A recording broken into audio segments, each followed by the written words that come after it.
Yes, we have our SAP supply chain and spend and finance solutions. And what I love about that is those are end-to-end processes, right? End-to-end processes, they're integrated, they're orchestrated to a customer's cloud ERP, if that might be S4HANA, if that might be the traditional ECC ERP system.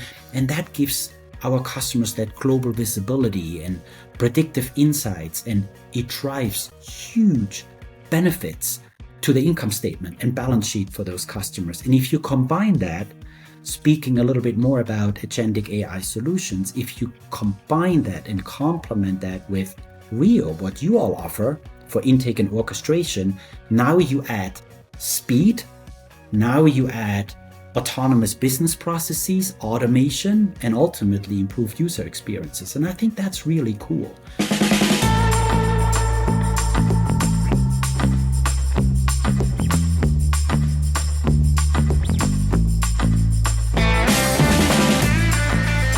Thank you so much for joining another edition of The Never-Ending Climb for a Stronger Supply Chain and Procurement. Today, we have the great pleasure of being joined by the one, the only, Klaus Fischer.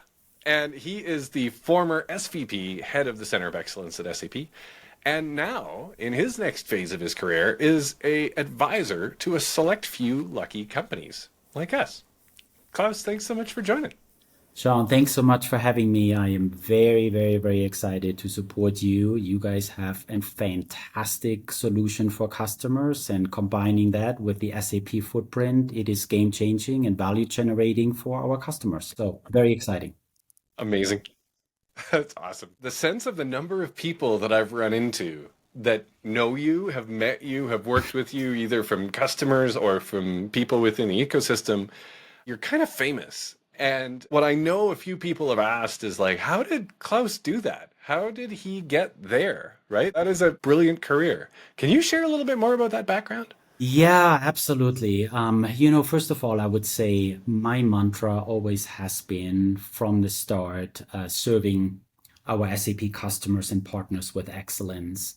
And, I had the privilege to be with SAP now for 35 years, and I was in leadership position across engineering, where we developed solutions. And I think that's important to be able to help our customers really understanding how those solutions work, to consulting to implement those solutions. And that's important for customers.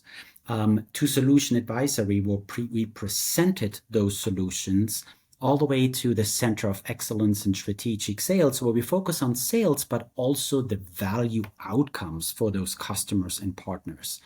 And that's really important. And I would say the most important part is to had the honor over all these years to work with some of our largest organizations in the world.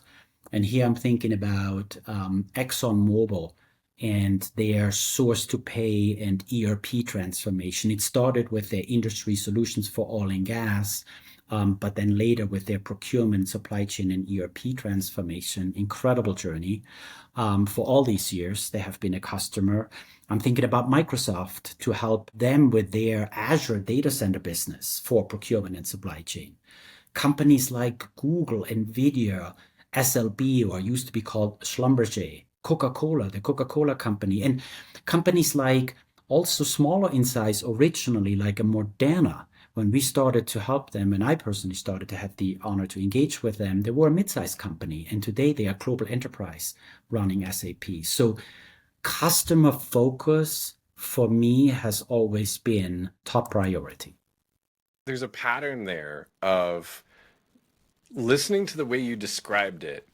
I'm not hearing you say that you made such and such happen. I'm hearing you say that you helped somebody else achieve remarkable results. And I think there's something really magical about that as a spirit, as a philosophy. Like I think about this as a never-ending climb of leaving the world better for everybody around you that you know, love, and care about. And coming from a place of helping has always been so much more powerful than, I know there's people out there that are like, oh, we're just going to jam some product down their throat. And it never really works in the long term, does it? It doesn't. I think coming from that spirit of serving others, I applied that, Sean, also to my leadership style. And for me, integrity.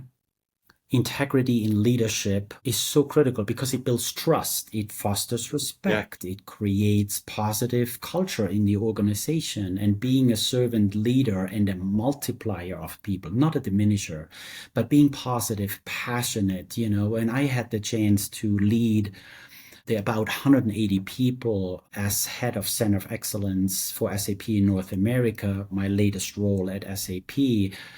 I we collaborated, we strategized as a team, as a leadership team. We communicated to people, we built diverse cultures and diverse teams, which is so important. And you listen, but not just to the leaders, but also to the individuals and the catalyst on the broader team. And you jointly create those goals, ambitious goals, strong goals, but you also help guide and support the organization growing and going forward. So I think that's very, very, very important. And ultimately, it helps the organization and people to thrive and accelerate. And that's kind of like most important.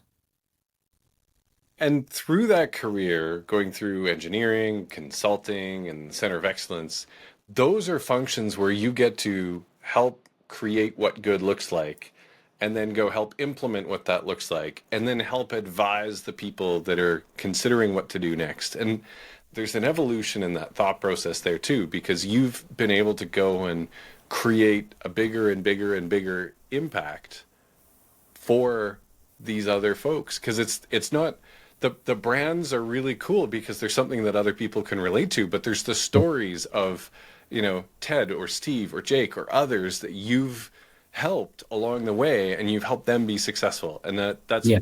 that's one of the things that I kept hearing about when you were at SAP, and again continue to since you've had a chance to retire.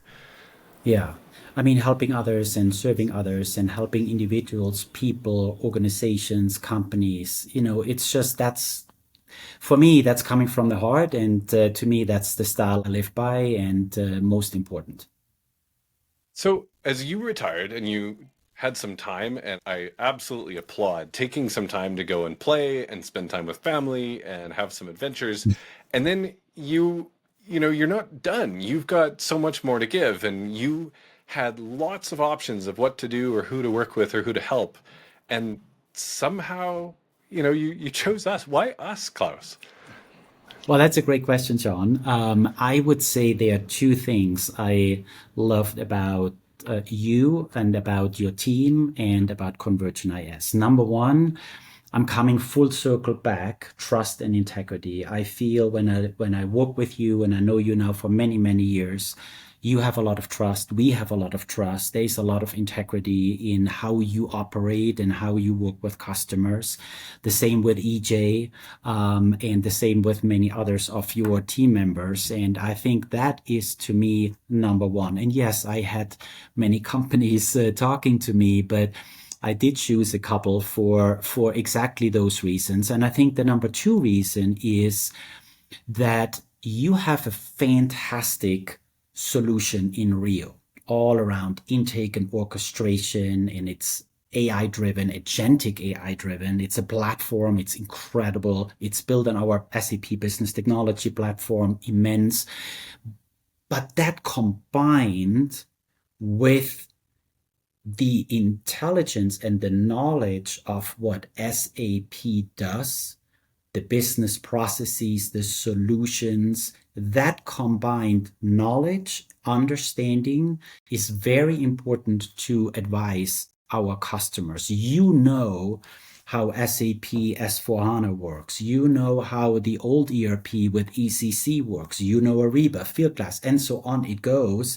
And I think that understanding and that combination with what you have to offer with Rio, that is unique. And that is important. And to me, I want to work with a company who has that same understanding as I do. And that is why this is a perfect match.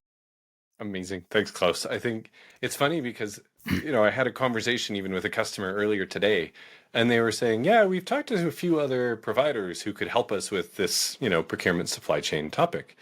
And everybody else said, no, we don't integrate it into SAP. We stop at that point. Hmm. And he said, what do you mean it's not a problem to go and take that next step because everybody else said they need somebody to go key it in or it would be expensive or complex to go and integrate. Yeah. And I think that same idea of, well, if that's where you're coming from, if that's what you know, it's not scary. It's not You know complex it. because you know it. And then you can work with that and you can make better things with it. I think this is one of the tricky things with the goal of simplification, and it's one of the hardest parts, right? For people that have had their hands going back 30 years on the engineering of the SAP ERP Mm. product, there's some beautiful German engineering in that Yeah. machine, and it is highly, highly, highly complex, hundreds of thousands of tables, and so Hmm. configurable. And when you think about that, it often feels spectacularly overwhelming Hmm. until it doesn't, right? Hmm. Until you understand it, it's like magic or it's a maze or it's a mystery. And then when you understand it, it's not. It's just another Tuesday. And I think that's one of the things that I'm hearing customers like as we start thinking about trends in the industry, there's this idea and this goal of simplifying the user experience and the Hmm. workflow and Hmm. 100% there.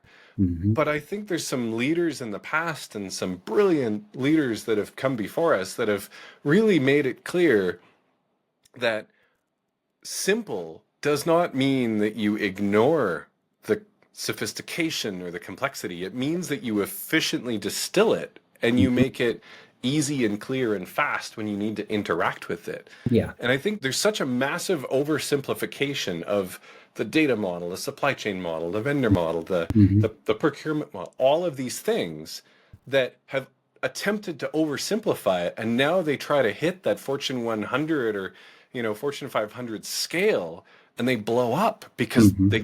they were oversimplified and they're Yeah. not ready for that level of sophistication. Yeah. Yeah, I think it's so important to really understand both of those worlds, to have that experience for the user, the AI, the latest AI, agentic AI, Copilot, and those kind of things, which are so exciting today.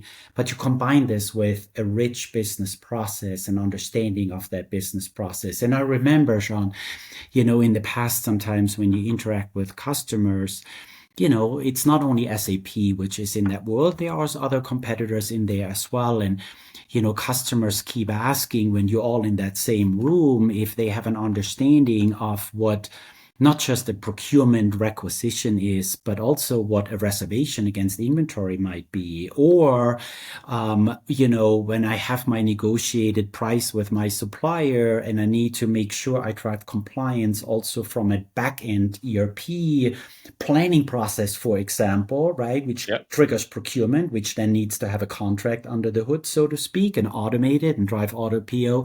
They're asking, do you understand that it needs to update an outline agreement or an info record? And, sometimes then you see some of those question marks appearing when it comes to people who don't understand these processes, but our customers run these processes. So They you depend gotta on have them. an understanding of that. If you want to help them, you gotta understand that basic, and then you can innovate on top. And that's the beauty. And that is why I think you guys are very, very uniquely positioned.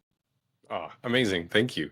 I think there's a series of other trends too that are going on that are making, supply chain's never boring, right? I think I joked in a meeting the other day, I'm the youngest 23-year-old. No, no, no. I'm not 23, but the idea that supply chain, when you're in the middle of it, when you're in procurement, it's not easy. And there's a series of trends and other factors in the global scene that are making it harder right now. Yeah, And yeah, it's not going to get easier. So yeah. we need to collectively get better at addressing that. And those trends, there's some of them they used to be impossible to automate, and now that's just Mhm. hard. Mhm. And that's okay. We do hard things. What are you seeing that are out there that are tricky, that are standing in people's way, that are now things that you can start to address? Yeah, I think that's a great question. Again, I'm thinking about, always with a customer-centric focus, what are some of those challenges our customers are facing today? You have the inflation pressures, the higher cost of capital today. You have in the news every single day the tariffs and geopolitical shifts and regulations and CFOs and CPOs specifically, they want to drive cost savings. They're on the line for driving cost savings, compliance, but they also have sustainability goals. And if you think about supply chain, I just read an article recently where the shift truly happens given those tariffs to move production locations closer to the buyer, closer to the customer, and making sure that shifts in consumer behavior can be reacted in a very close manner. And those shifts need to be addressed, and you need to have solutions and business processes to address those challenges. And at the same time, we are seeing data silos. We see people talk about AI, but there's really still a lack of agentic AI at our customers because it's just coming as we speak. So given those type of challenges, what are the solutions and the business processes to help customers overcome some of those challenges? And yes, we have our SAP supply chain and spend and finance solutions. And what I love about that is those are end-to-end processes, right? End-to-end processes, they're integrated, they're orchestrated to a customer's cloud ERP, if that might be S/4HANA, if that might be the traditional ECC ERP system. And that gives our customers that global visibility and predictive insights, and it drives huge benefits to the income statement and balance sheet for those customers. And if you combine that, speaking a little bit more about agentic AI solutions, if you combine that and complement that with Rio, what you all offer for intake and orchestration, now you add speed, now you add autonomous business processes, automation, and ultimately improved user experiences. And I think that's really cool because it drives business benefit for customers. If that is reducing cycle time in accounts payable or procurement, and I know you have shared that you do this in an excess of even 50% of reduction in cycle time in accounts payable and procurement, right? If that is better compliance or price reduction through better sourcing and category strategies. And from a supply chain perspective, now you're optimizing your inventory levels. You're driving a higher assurance of supply or on-time in full delivery opportunities and improvements, right? I think those are really critical things for our customers to achieve. And that is quite frankly what I am very, very excited about, and advising customers around those challenges addressed by solutions and processes, yielding business outcomes and unique value propositions for customers and partners. I think that's been one of your favorite things is you're not focused on here's a product for you. You're focused on what's the outcome you need, right? And I think that's getting back to the helping and back to the service that makes the difference between the jamming product down somebody's throat and, hey, if we can help you, we'll keep talking. If not, hey, we'll try to point you in the right direction. It's a very different style, and I've always appreciated that. When you think about what's next, right? This is a whole new phase for you, right? You've gone from leading and running a really critical team to a new phase where you're helping some organizations that you believe in to go and, I mean, in a sense, it's like leverage to go help more people through more people. Yes, I like that, helping people through more people. I love that because I love people. What's next? I think that's a great question. So, well, first of all, I do want to say that I am so grateful for SAP, for the people I worked with at SAP, for the customers and partners I had the honor to serve, but also learn from. I learned from our customers and our partners a lot during my 35 years with SAP.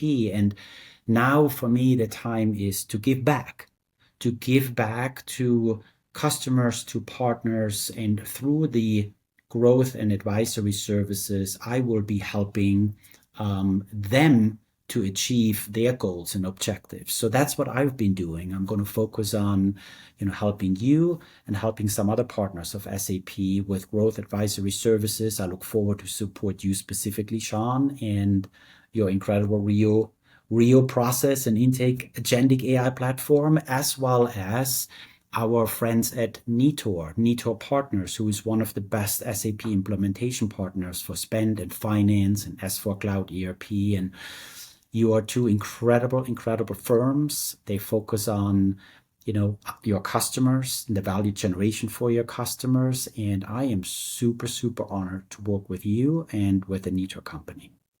Amazing. Klaus, thank you. Just as we land the plane, maybe because sometimes when you're in a senior role at a company, people sometimes imagine that somehow you're different or that you're that you're somehow way up there. Can you share maybe some your favorite fun fact, like your favorite places maybe that and what you love about them? Okay. So you can probably tell by my accent, was born and I grew up in Germany in a very small town. That Genau. small town is called Ketsch. It's very close, or right next to the big Rhine River in Germany, and it's about 15 minutes away from our SAP headquarters in Waldorf. That town is called. So I remember very well, talking about fun places. I remember as a high school student, I did a trip to Italy. We all, as a class, we did a trip to Italy, and I saw for the first time the Dome in Florence, the cathedral with Michelangelo's art, and it was fascinating. I was so fascinating to see the impressive culture, the Renaissance cathedral, the sculpture, the painting in the ceiling. It was incredible. So I think about that. I would also think about a town only 15 minutes away from my hometown, and that city is called Speyer. Speyer in Germany. And the city, when I left for America over 30 years ago, they celebrated their 2,000-year-old history. And they have an incredible dome, also a cathedral, the Dome of Speyer. And that cathedral has Romantic and Gothic architecture, and it hosts 12 Caesar tombs. So every time I visited, I was just so impressed. And then you walk out of that incredible church on those European cobblestones, and it leads to amazing restaurants and cafes where you can have an incredible meal, or a latte if you want. And outside of the city, if you want more fun, you have the famous Palatine wine country, where you can enjoy a glass of wine. And those two cities, or those two places, they have put an imprint on me, and I highly recommend for people to visit. That's beautiful. And I think those favorite places share, again, I think they reinforce that sense of the work that people have done before that created something that was lasting, that people can look back and admire. And it's helped so many other people through the ages Yeah. from work that was done a long time ago. Yeah. Klaus, grateful for you joining our team and for your help, your support, and for everybody out there watching. This has been another edition of The Never Ending Climb for a Stronger Supply Chain and Procurement. We'll see you next week. Thank you.